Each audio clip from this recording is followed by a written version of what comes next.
Donald Trump refuses to say whether he'll accept the result if he loses next month's US presidential election. In a bitter final debate with his Democratic opponent Hillary Clinton, Mr. Trump claimed again that the election system was rigged against him. I will tell you at the time. I'll keep you in suspense. Every time Donald thinks things are not going in his direction, he claims whatever it is rigged against him. Also on the program this lunchtime, pushing ahead, Iraq's prime minister says an offensive to drive Islamic State fighters from Mosul is progressing more quickly than expected. Posthumous pardons for thousands of gay and bisexual men who were convicted of now abolished sexual offences. MPs are debating a call for the former BHS boss, Sir Philip Green, to be stripped of his knighthood. So close and yet so far. Scientists at the European Space Agency try to find the probe they lost contact with as it was about to land on Mars. In the south, back on point, a ballet dancer under pressure to lose weight recovers after 5 years of anorexia. And it's a glamour game of the group. Saints take on Inter Milan in the Europa League.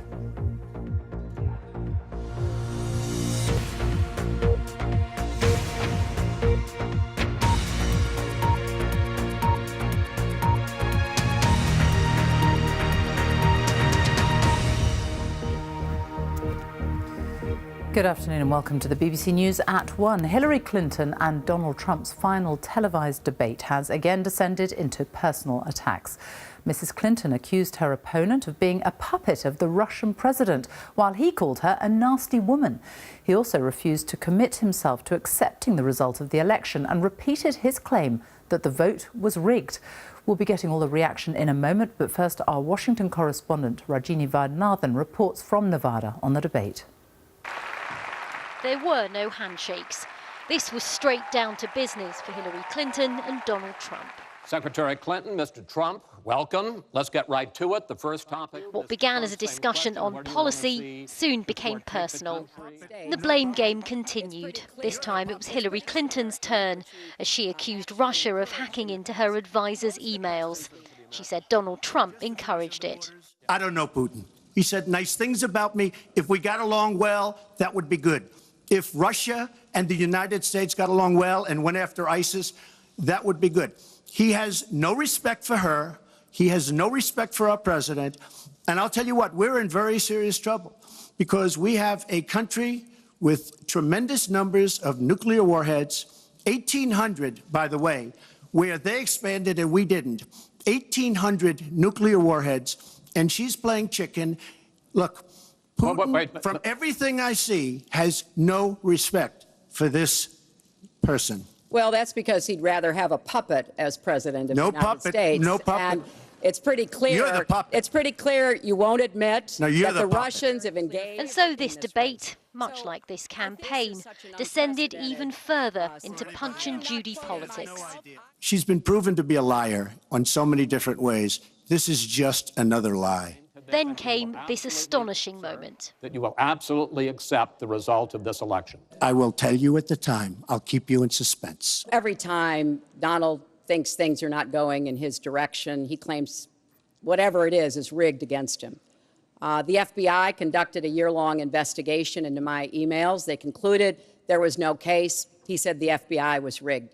He lost the Iowa caucus. He lost the Wisconsin primary. He said the Republican primary was rigged against him. Then Trump University gets sued for fraud and racketeering.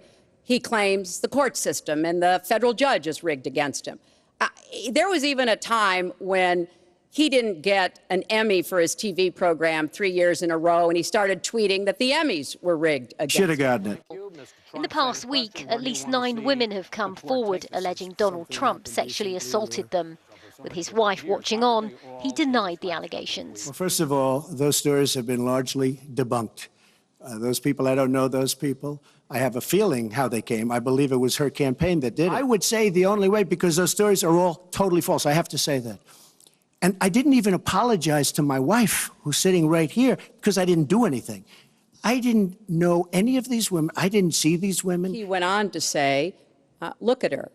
I don't think so. About another woman, he said, that wouldn't be my first choice. He attacked the woman reporter writing the story, called her disgusting, as he has called a number of women during this campaign. Donald thinks belittling women makes him bigger. He goes after their dignity, their self-worth, and I don't think there is a woman anywhere who doesn't know what that feels like. So we now know what Donald thinks and what he says and how he acts toward women. That's who Donald is. Nobody has more respect for women than I do. Nobody. I really want to just talk about something slightly different. She mentions this, which is all fiction, all fictionalized, probably or possibly started by her and her very sleazy campaign. But I will tell you, what isn't fictionalized are her emails. This debate performance won't win any awards. At times it got nasty as Donald Trump hurled insults at Hillary Clinton. But she was also forced to defend accusations of corruption over the work her Clinton Foundation does. The suggestion from Donald Trump that he may not accept the results of this election is an extraordinary claim in an already extraordinary campaign. There are less than 20 days until polling, but given those comments, this fight could last much longer. Rajini Vaidyanathan, BBC News, Las Vegas. Well, the debate was the last chance for a mass TV audience, tens of millions of viewers, to see both candidates take each other on. Afterwards, both sides claimed victory in the debate, though most of the media seemed to think that Hillary Clinton came out on top. Christian Fraser reports. Great democracies rest on three pillars: strong institutions, trust in politicians, and always the will of the people. Is Donald Trump really intent on challenging the final verdict? His running mate Mike Pence seemed to be on the defensive. I think what you heard Donald Trump say tonight was out of concern for, frankly, fairly obvious bias in much of the national media, and out of concern for pockets and instances of voter fraud around the country that he said he'll look at it at the time. He reserved the right as a candidate for president of the United States of America. From the Democrats, it brought a furious response. We are an example for the world, and to have a leading presidential candidate undermine our democracy, I think, is shameful. You might think that after a disastrous 2 weeks, Donald Trump is a no-hoper, but the polls suggest as many as 15% are undecided. There's nothing new to learn about Hillary Clinton, so surely the bulk of these undecided voters are looking at Donald Trump and judging whether they should vote for him. She's been in politics for so long, but the thing that I love about him, I think he speaks from the heart. I mean, if you challenge him, he comes back at you, and I like that approach. I think it's America. I thought Hillary Clinton was absolutely phenomenal. I thought that Trump was his natural, nasty self as usual. I hate this election. I think it's terrible. I probably will not vote for, I'll probably vote for like a third-party candidate. So then, where do we stand right now? Well, this is the poll of polls. It's an average of the last 5 national polls, and you can see, updated this morning, that Hillary Clinton is currently 4 points ahead of Donald Trump. But the gap is closing again, and it has done at various stages in the race. Back here in September, for instance, Donald Trump was down on 41%, and then a week later is up here on 46%. So it's still tight, but the odds are stacked against Donald Trump, and this is why. This is a map of 13 battleground states, and you can see that most of them are in Democrat blue. So Donald Trump would have to turn Florida and Pennsylvania, for instance, 2 states that carry big electoral college votes, if he's to win the White House. Christian Fraser with that report. Iraq's Prime Minister says the battle to push so-called Islamic State out of Mosul is going more quickly than expected. Kurdish Peshmerga forces say they've launched a big operation to the north and northeast of the city, and Iraqi special forces say they have also joined the offensive. Some people living in the city have reported that IS fighters are starting to pull out. Our correspondent Richard Galpin is at an Iraqi military base just south of Mosul and sent this report. Suddenly today, the tempo of fighting has picked up. These Kurdish fighters, known as the Peshmerga, advancing from 3 different points to attack villages northeast of Mosul held by ISIS militants. The firefights intense. The progress is very quick, thank God. We are not facing lots of resistance because really the IS gangs have collapsed. On their target list today, this Christian village, which they want to recapture, is currently in the hands of the Islamist militants. At one point, the Peshmerga opened fire on what they think is an ISIS drone, fearing it could be carrying a bomb. They miss. To the south, another important advance.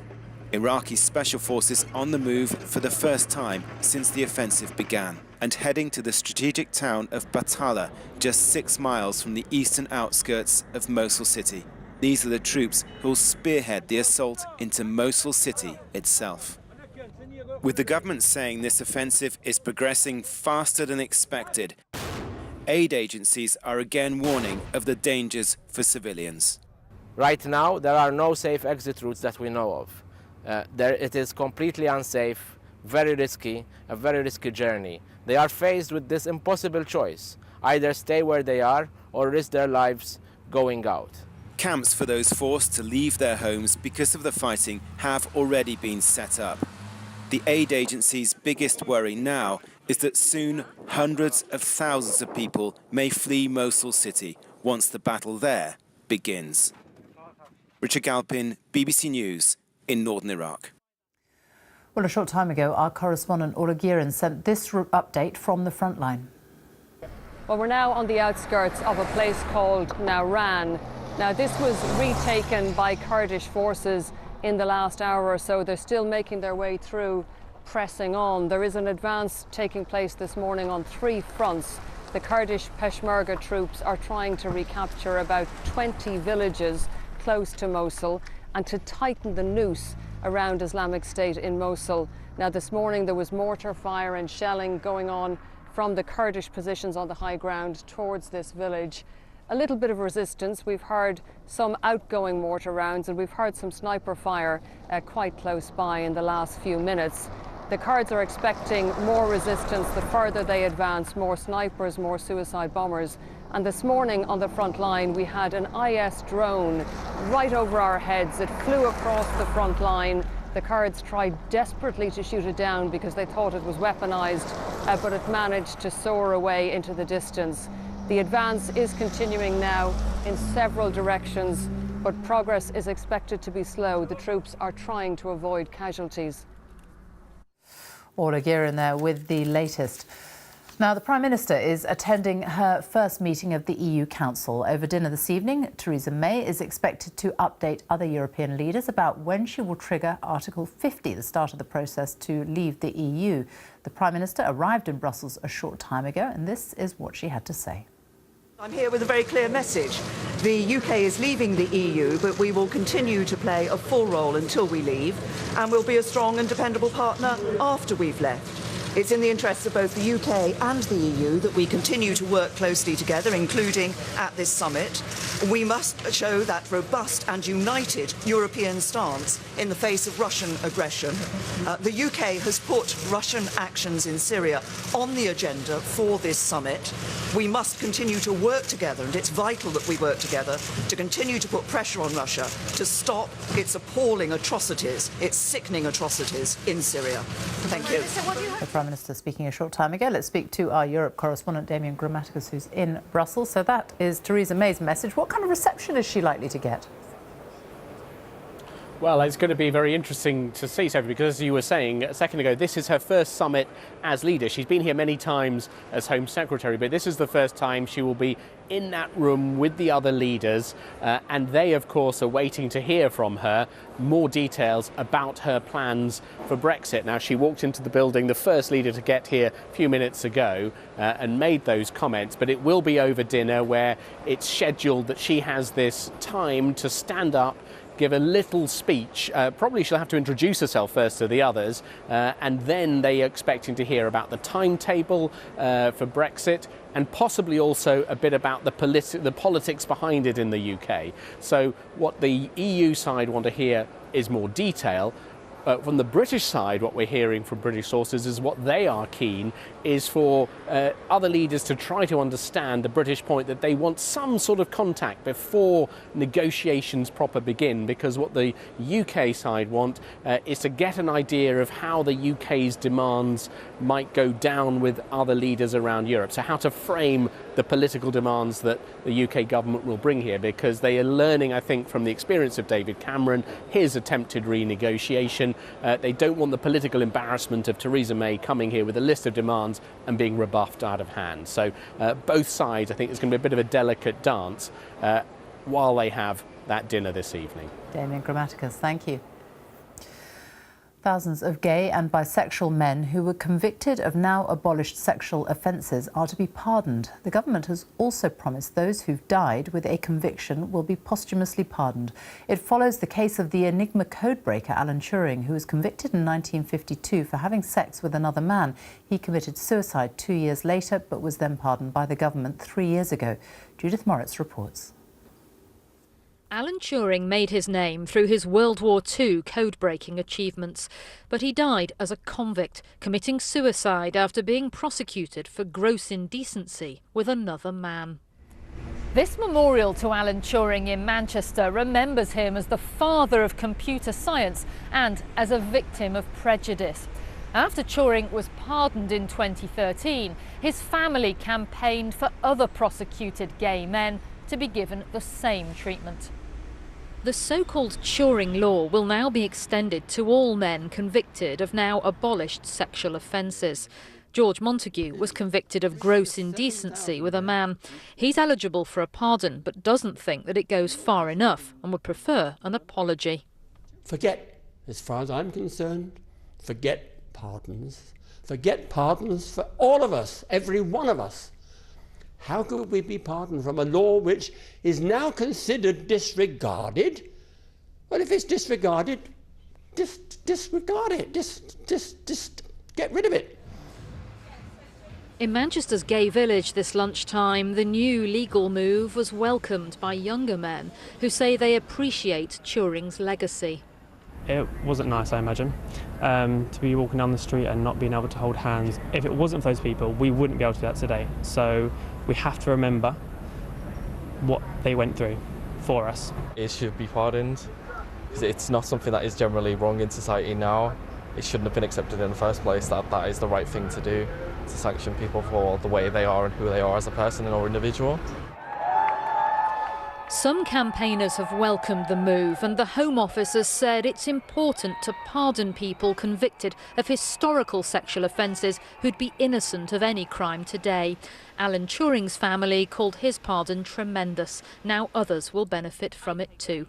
Judith Moritz, BBC News, Manchester. The time is coming up to 1:20 our top story this lunchtime.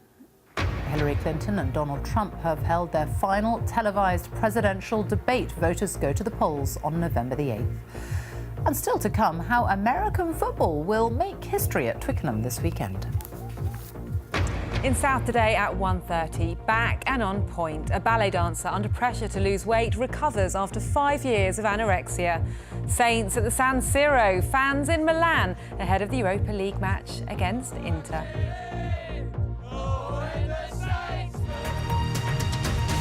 The European Space Agency says it still doesn't know what happened to the robotic probe. It landed on Mars yesterday. Signals from the Schiaparelli robot disappeared about a minute before it was due to touch down. Project controllers say they don't know whether the lander is still in one piece or if it crashed into the Martian surface. Well, let's go now to Mission Control in Germany. Our science correspondent Palab Ghosh is there for us. Palab. Sophie, this time yesterday there were such high hopes. Everyone here at Mission Control thought they'd see the first European landing on Mars, but that doesn't seem to have happened. And so there's quite a different mood here today as engineers try and find out just what happened to their spacecraft. Europe's Schiaparelli lander entered the atmosphere on schedule. Its parachutes opened and its heat shield was jettisoned. But then the European Space Agency lost its signal from the lander. There was alarm at Mission Control. But this morning, the head of the space agency played up the positive. I wanted to celebrate this very special event in the press conference with all of you. There was one question on everyone's mind. How likely is it that the Schiaparelli lander has crash landed? I don't understand the question, so... Evasive at first, but eventually... We don't know. I mean, Andrea said that we got a lot of data. This is a scale model of the Schiaparelli lander. The European Space Agency simply doesn't know what happened to it during the final 50 seconds of its descent. But in all probability, it hit the Martian surface too hard and is now in pieces. The uncertainty over the landing puts at risk a second larger mission by the European Space Agency in 4 years' time. A rover which would use a similar landing system. Clearly there's an impact on the rover. We need to land a big rover on Mars in 4 years' time, so clearly there's going to be some concerns. Can we do it or not? And there's a big decision coming up at a European ministerial level to decide to fund that or not. The European Space Agency stressed that most of the descent system worked well, and it did successfully put a spacecraft in orbit around Mars yesterday. ESA says it will learn from the landing, which was, they say, after all, a test, and it will build a better descent system for its next Mars mission. Engineers here haven't given up hope. They're going to continue their search for several more days. It's possible that it might be a simple communications problem. It's possible that it might spring to life, but at the moment, it doesn't seem promising. Sophie. Harlab, thank you. The Scottish Government has launched a consultation on a new independence referendum. The First Minister, Nicola Sturgeon, says voters should be given the chance to reconsider the issue again after the Brexit vote. While the UK narrowly voted to leave, almost two-thirds of Scots voted to remain as part of the EU. Seats held by Labour's only Scottish MP and the former SNP deputy leader are among those facing the axe as part of wide-ranging boundary changes to Scotland's Westminster constituencies. The number of MPs in Scotland is being cut from 59 to 53 as part of a plan to reduce the total number of Westminster seats from 650 to 600 ahead of the next general election. By-elections are taking place in two English constituencies today. Voters in Witney in Oxfordshire and Batley and Spen in West Yorkshire are choosing new MPs. A full list of candidates in both by-elections can be found on the BBC website.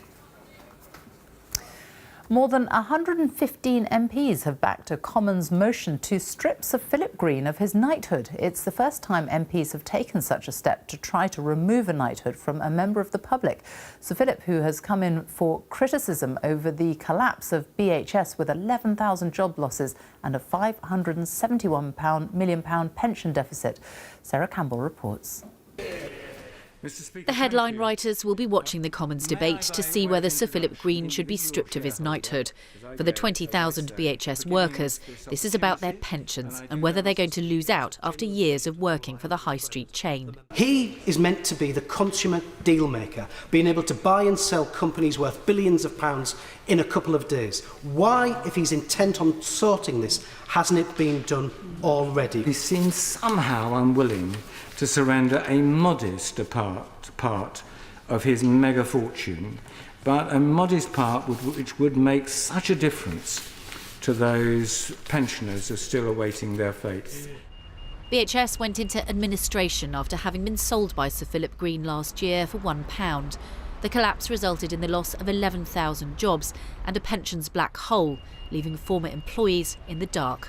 I've heard absolutely nothing about it, nothing from the official regulators, nothing from Storehouse, absolutely nothing. So I'm completely left in the dark. I don't know if I get my pension, how much it would be, what it's worth, nothing.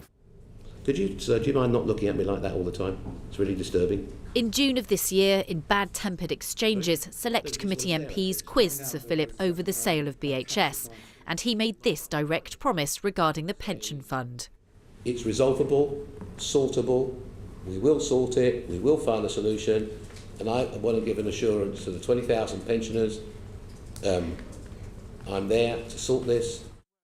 Sir Philip says he is in talks with the pensions regulator, but MPs remain to be convinced.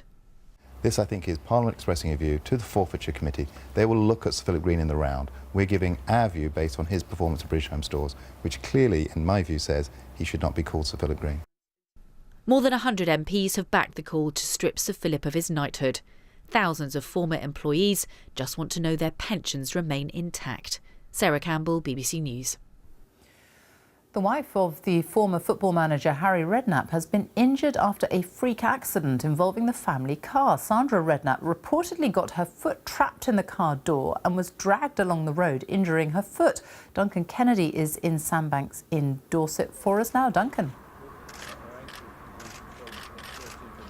Yes, that's right, Sophie, and indeed Harry is here now live on the 1 o'clock news. Harry, how is Sandra? Yeah, she's good, yeah. Thanks everybody's took time to take it, but no, she's fine. She's very lucky. What did she do? Obviously a very traumatic moment for Harry and indeed obviously for Sandra, who's just gone into the house. She was hobbling in there.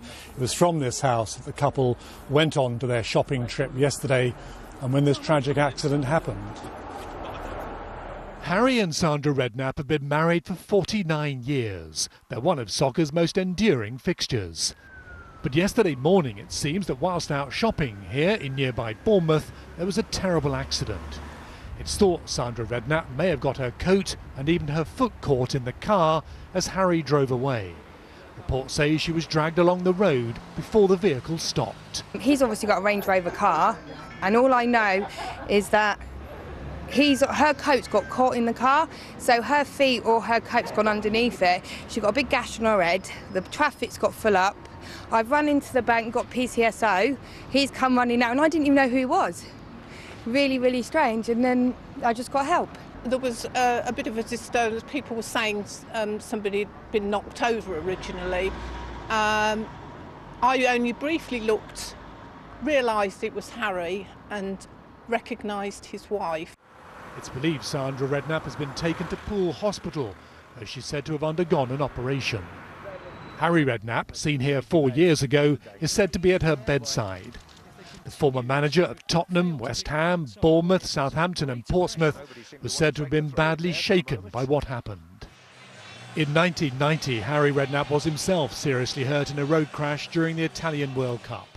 Now his wife Sandra is recovering after a highly unusual accident not far from where the couple live. Well, as you're just watching there, just in the last few seconds, Harry and Sandra have come back to their home here in Poole. And as these pictures we've got show, you can just see the kind of pain that Sandra was in. She was barely able to walk, having had that accident yesterday. We just had a few seconds with Harry. He explained that he wasn't quite sure what happened, but somehow the car reversed back into Sandra and she got trapped alongside it. Still, I think, a little bit of a blur to them. They're all pretty upset over what happened. But Sandra has now left hospital, as you can see there. They've made it back to their home here in Sandbanks in Poole. Harry said he's just glad it's all over. It has been very traumatic for him and obviously for Sandra. Harry himself, as you heard in my report, there was involved in a car accident. 26 knows what this is like. This is nothing as serious as that accident, but clearly the couple now just want to be left to recover from what was a very unusual and a very traumatic event, a regular shopping trip from their home here in Dorset. Duncan Kennedy, thank you. Now, for the first time in its 107-year history, Twickenham Rugby Stadium is hosting a football match, and not any old football, it's American football. The LA Rams will play the New York Giants at the traditional home of English Rugby Union on Sunday. But the arrival of the American teams in the UK has not just attracted the interest of NFL fans, it's also caught the attention of England cricketers, as Joe Wilson explains.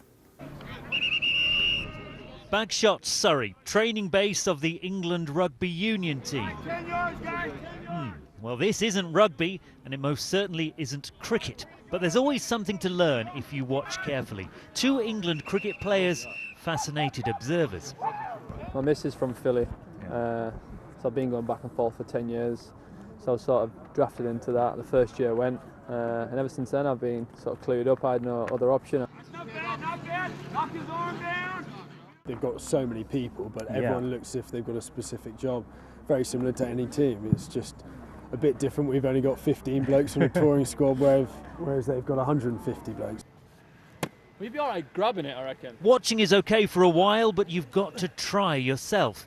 Nice. Here's how it's done properly. I don't know if you noticed, you see there's a couple of guys there, blonde-haired guy and a guy with a beard. Yeah, They're yeah. England cricket players. Cricket?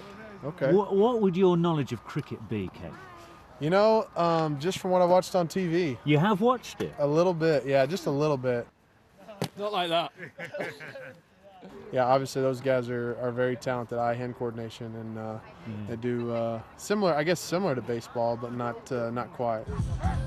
Well, this game between the Rams and the Giants is part of the NFL's ongoing attempt to win attention and market share in Europe and specifically in London. But could it ever work the other way round? Could Americans ever fall for the merits and the mysteries of the game we call cricket? Well, holding the bat, wide receiver Brian Quick. Stand back. The bushes got in the way. He's going farther than that. Well done. He does normally bowl 80 miles an hour quicker. Joe Wilson, BBC News in Surrey. Meanwhile, in Bangladesh, there has been a tough day of cricket for England on the first day of the first test. Ben Duckett, making his England debut, was the first wicket of the day to fall. He made 14. It was one of 5 wickets for spin bowler Mehidy Hasan. England's recovery was led by Moeen Ali, who top scored with 68. And at the close of play, England in Chittagong were 258 for 7. Weather now with Helen Willits. Hello. Hi, Sophie. Picture behind me, I think, tells a story for today. It's difficult, isn't it, to see that it's autumn from that picture. Lovely weather up in Morecambe Bay, but it's the changing of the leaves, isn't it, on the trees. This is at the other side of northern England in South Shields. We've seen a little bit more cloud today, and that's because we do have showers coming in off the North Sea. But actually, for many of us, it's a really nice October day once again. And for some, of course, it is half term. For some of us, we're heading into half term. There's some equally decent weather on store this weekend. So we've got the keen wind dragging in those showers as well at the moment. But for many, it's dry, it's bright at least, and there's some sunshine, good spells of it with light winds across Northern Ireland, just the odd shower for Scotland, 1 or 2 across Northern England, perhaps North Wales, but again, they're fairly few and far between. There's an awful lot of dry weather in between as well. And temperatures are getting to around the average for the time of year. As I say, it's just tempered by that breeze across East Anglia and the southeast, where there could be the odd sharp shower around here throughout the rest of the day. And they will continue into the evening as well, those showers, before easing back overnight as the winds fall back. So at this time of year, it's that perfect recipe for cold nights, frosty mornings, a little bit of fog as well. So we will see temperatures dipping back quite widely to single figures, even in the towns and cities, but in the countryside down to freezing. So there could be a little bit of frost around, even the odd icy patch if you've had a recent shower. And of course, at this time of year, the fog lingers through the morning rush too. So that could be around for East Wales, the Midlands, down towards southern and central parts of England. So the M5, the M50, the M4 potentially. I suppose the difference tomorrow is a little bit more cloud coming to the northwest of Scotland, but if anything further east, fewer showers, and there'll be lighter and slightly lighter winds as well. So again, we'll see 13s to 15s as today, very pleasant. It doesn't stop there either. The low pressure is responsible for these showers, but the ridge of high pressure will stay with us just about for the weekend, with some troublesome lows starting to come into the southwest later in Sunday. So for most of us, we've got the easterly wind rather than the northerly wind into Saturday, and 1 or 2 coastal showers, but for many, a good deal of dry, bright weather. Yes, the frosty mornings, the fog as well. This is the fly in the ointment for the weekend, but there's quite a lot of uncertainty surrounding the progress of that rain band, and for most it holds off until late on. So for the weekend, really, it is a story of sunny spells after the early fog and frost, but there will be some east coast showers given that easterly wind. So it is going to feel quite chilly. But whilst it's really quite calm and settled here in the UK, the other side of the world, we've got our typhoon, Haimar, which Pete has more on, and that's heading towards the southeast of China. Sophie. Helen, thank you. And that's all from the BBC News at 1. So it's goodbye from me on BBC One. We join the BBC's news teams where you are. Bye-bye.